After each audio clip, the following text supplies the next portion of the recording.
A'udzubillahi minasyaitonirrajim. Bismillahirrahmanirrahim. Assalamualaikum warahmatullahi wabarakatuh. Rabbi syrah li sadri wa yassir li amri wahlul 'uqdatam min lisani yafqahu qawli. Alhamdulillahilladzi ja'ala syahra ramadhana akramus syuhur futihat fihi abwabul jannah wa ghuliqat fihi abwabun nar. Syahrun awwaluhu rahmah wa awsatuhu maghfirah wa akhiruhu itqum minan nar. Amma ba'du. Ma'asyiral muslimin rahimakumullah. Sebagai hamba yang dhaif, tak bosan kita mengucapkan puji serta rasa syukur kita kehadirat Allah Subhanahu wa taala. Karena alhamdulillah pada tahun 1445 Hijriah kali ini kita masih diberikan kesempatan, kita masih diberikan usia, kita masih diberikan nikmat hingga kita masih dapat melaksanakan ibadah bulan suci Ramadan.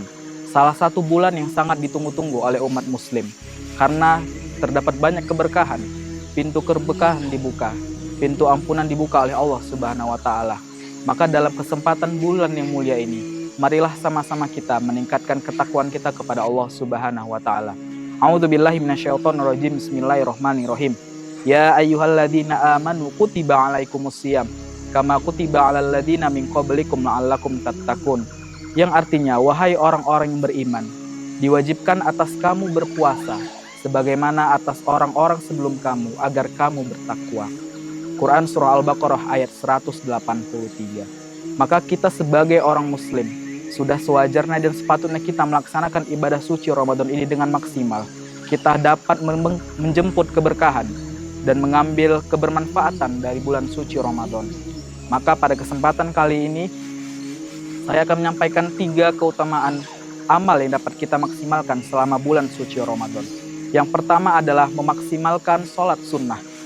Dalam salah satu hadis yang diriwayatkan oleh Nabi Muhammad SAW, man sholla isnata asyrata rok'atan filailin wa yaumin bunyalahu baitun fil jannah.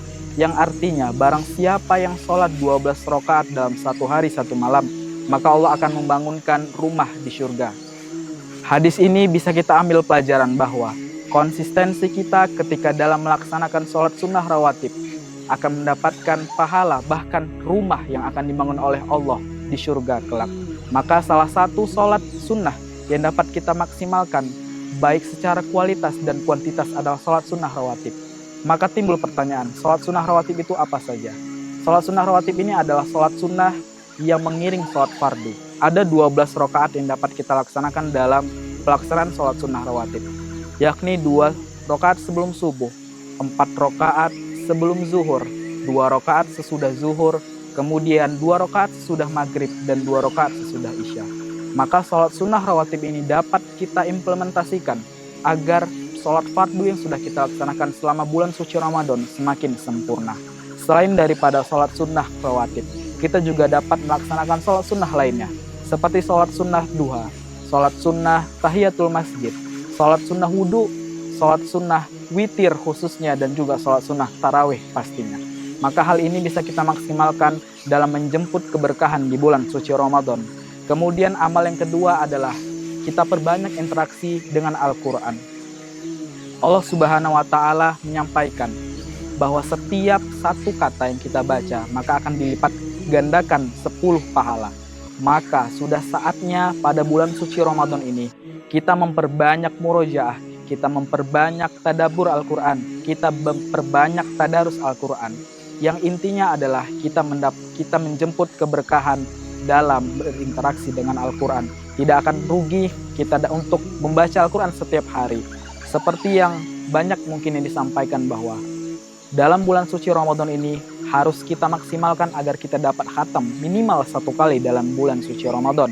Artinya setiap hari kita bisa menuntaskan bacaan dalam 1 hari 1 juz. Bisa kita baca per hari atau per setiap waktu sholat bisa kita baca. Sehingga kebermanfaatan dari bulan suci Ramadan ini dapat kita maksimalkan dengan salah satunya membaca Al-Quran. Kemudian amal yang ketiga adalah berinfak ataupun bersodakoh. Berinfak dan bersodakoh juga tentunya akan menjadikan ladang pahala bagi kita. Karena salah satu amalan yang dapat kita maksimalkan dengan cara berinfak Konteks berinfak atau bersedekah ini tidak hanya dengan berupa uang.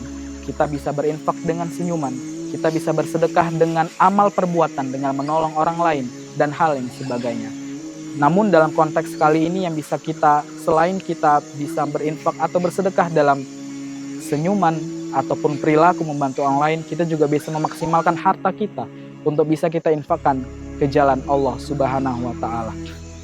Sebagaimana terdapat yang di hadis yang diriwayatkan oleh Nabi Muhammad SAW, "Ma min yaumi yusbihul ibad fihi malakan yanzilani fayaqulu ahaduhuma Allahumma ati manfiqan khalafa wa yaqulul akhar Allahumma ati mumsikan talafa." Yang artinya, tidaklah para hamba berada di pagi hari melainkan pada pagi itu terdapat dua malaikat yang turun.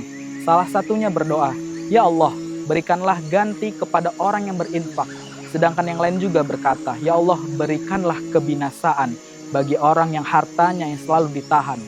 Hadis ini dapat menjadi teguran bagi kita. Ketika kita berinfak di jalan Allah, niscaya Allah akan menggantinya berlibu-ribu kali lipat. Bahkan setiap pada pagi hari, malaikat itu akan mendoakan ketika kita berinfak, khususnya dalam infak subuh. Maka dalam hal ini bisa menjadi teguran buat kita. Ketika infak itu tidak kita salurkan kepada yang berhak, maka niscaya malaikat akan berdoa untuk membinasakan harta yang sudah kita tahan selama ini. Ma'asyiral muslimin rahimakumullah. Itulah 3 amal yang dapat kita maksimalkan dalam menjemput keberkahan di bulan suci Ramadan. Semoga 3 amalan ini dapat kita maksimalkan untuk dapat kita ambil keberkahan yang terdapat pada bulan suci Ramadan. Akan rugi seseorang ketika dia tidak melaksanakan amal apapun. Maka seperti yang disampaikan oleh Rasulullah, janganlah sampai kita menjadi orang yang rugi. Maka jangan sampai kita termasuk kepada umat yang hanya mendapatkan lapar dan dahaga saja. Maka dalam kesempatan kali ini sudah sepatutnya kita memaksimalkan amal-amal yang dapat kita lipat gandakan, baik secara kuantitas maupun kualitas. Mungkin ini saja yang dapat saya sampaikan. Kurang dan lebihnya saya mohon maaf. Astaghfirullahaladzim. Assalamualaikum warahmatullahi wabarakatuh.